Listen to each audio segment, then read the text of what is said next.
Addressing a press conference at BJP office in the national capital today, Law Minister Ravi Shankar Prasad lashed out at the erstwhile Congress government, saying that the image of India in the world had been spoiled because of the UPA government but has been improved from the time BJP has taken over. In statements which seemed to be a reaction to Congress President Sonia Gandhi's attack on Prime Minister Narendra Modi and BJP during her rally yesterday, Prasad explained how the Congress had made India suffer during its regime. मैं सोनिया गांधी की पीड़ा समझता हूं और उनकी वो पीड़ा उनके चुनाव प्रचार में दिखाई पड़ रही है। उनकी सरकार सिर्फ बोलने वाली और भ्रष्टाचार करने वाली सरकार थी। नरेंद्र मोदी जी की सरकार काम करने वाली सरकार है, जहां फैसले होते हैं और उन पर अमल होता है। सोनिया जी, आपकी सरकार ने देश को एक मजबूर प्रधानमंत्री दिया था, जिसकी बात न उनके मंत्री मानते थे न आप मानती थी। पार्टी और देश तो बहुत दूर है।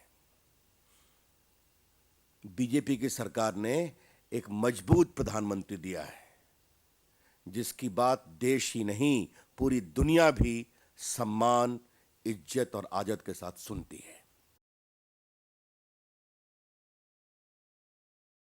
India today has become a country of renewed hope, is being trusted and feted world over. Sonia जी, आपके समय में भारत की रेटिंग डाउन थी।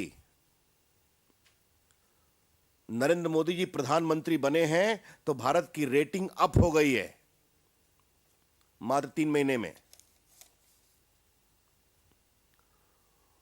और मुझे सोनिया गांधी जी से एक सवाल पूछना है। अगर सब कुछ ठीक था सोनिया जी, तो आपकी पार्टी इतनी बुरी तरह हार क्यों गई?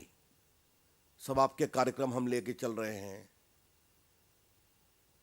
तो ये हमें बताइए ना कि इतनी आपकी पार्टी 44 पे सिमट गई, और जहां हरियाणा में आप बोल रही थी, वहां भी आपकी पार्टी बुरी तरह हारी है लोकसभा के चुनाव में।